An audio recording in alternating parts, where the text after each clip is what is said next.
Hi, I'm Bernadeta. I'm English literature student in Universitas Bina Sarana, Informatika.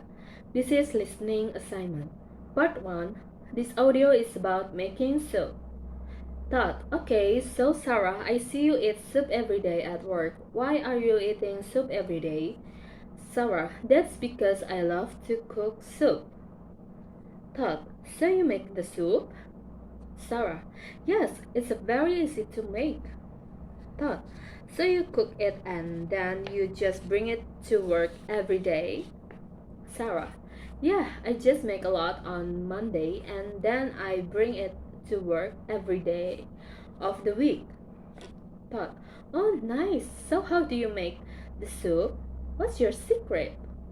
Sarah, well, I like to cook very easy, so I buy meat that's already cut up, usually chicken, and then some rice, usually brown rice, and then I buy some vegetables.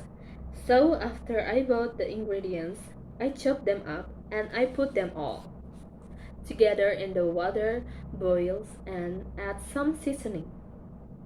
Thought, okay, so you say the water boils, so as soon as the water boils, that's when you put in all the ingredients. Sarah, yes, that's right. Thought, so you don't put in the ingredients before the water boils? Sarah, no, I guess it's just easier for the water to be hot because then the vegetables and the meat cook a little faster. Thought, so how do you give the soup flavoring? Sarah, I usually add salt and pepper, maybe some garlic, and depending on the type of soup, either maybe some soy sauce or lemon juice.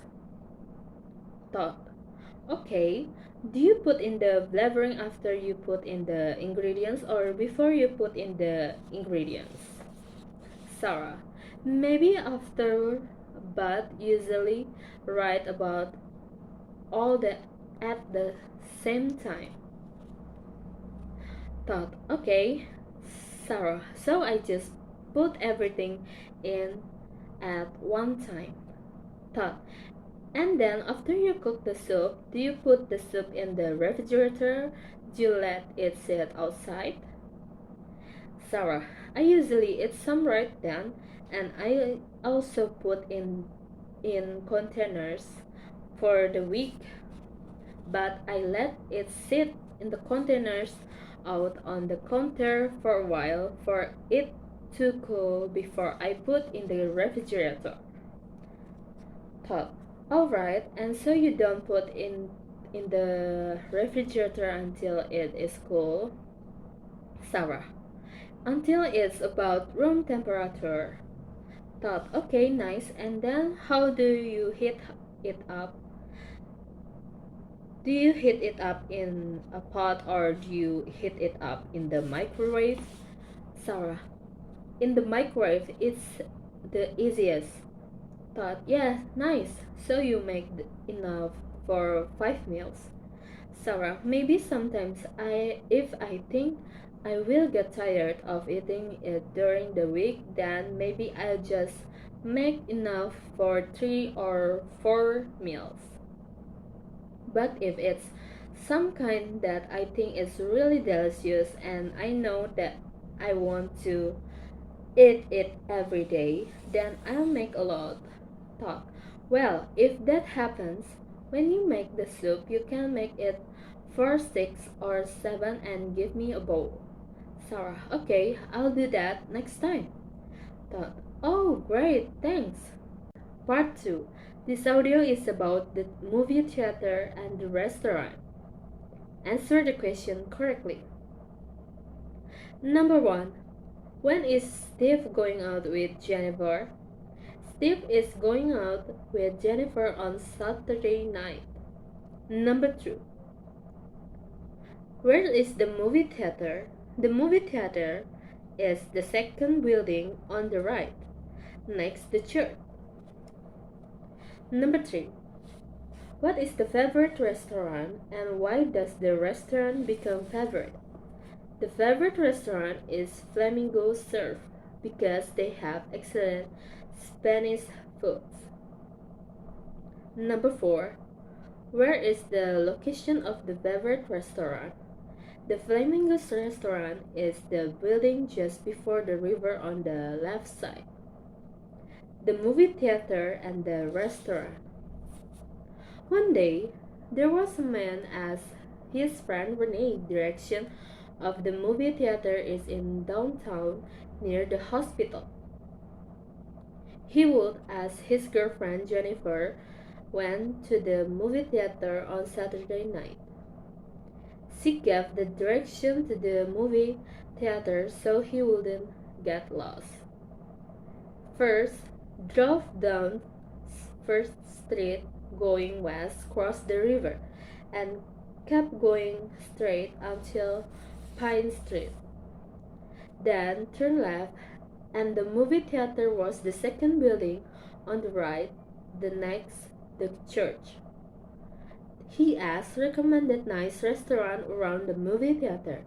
She said Flamingo Surf because they had excellent Spanish food.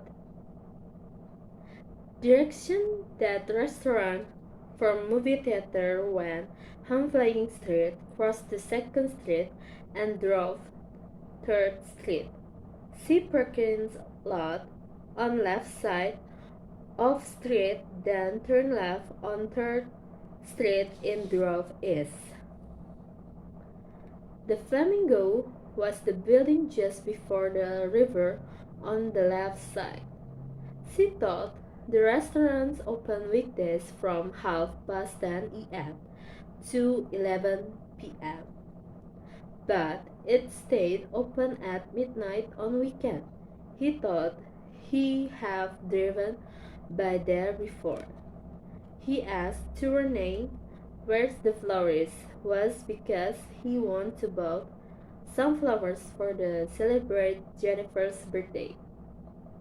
Renee said just only florists she knew in front of the stadium on the second street.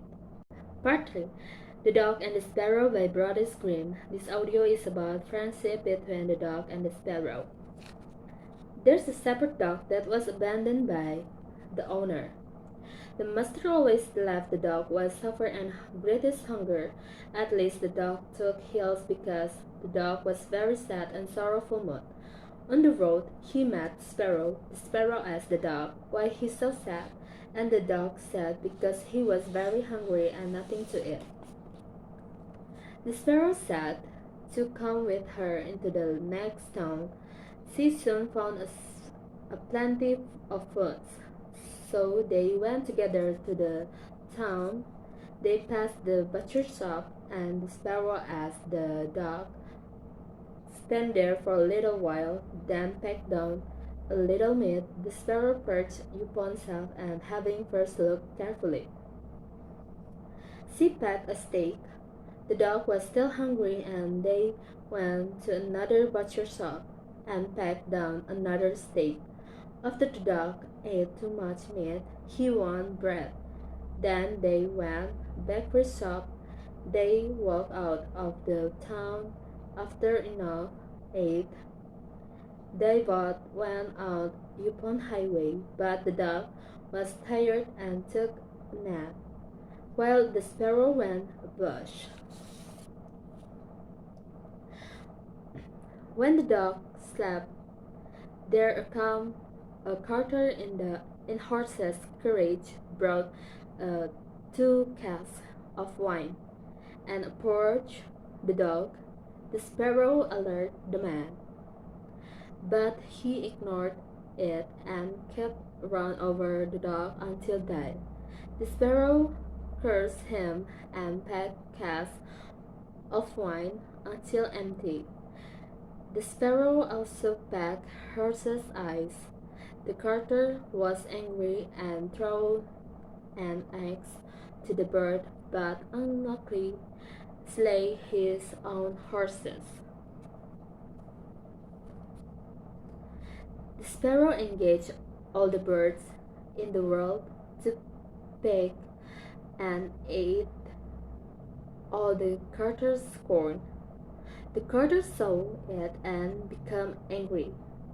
He threw the axe to the bird, but it flew away place to place in his house until the house broken.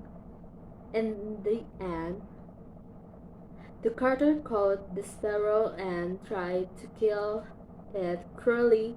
He ate the bird, but it stretched out its neck.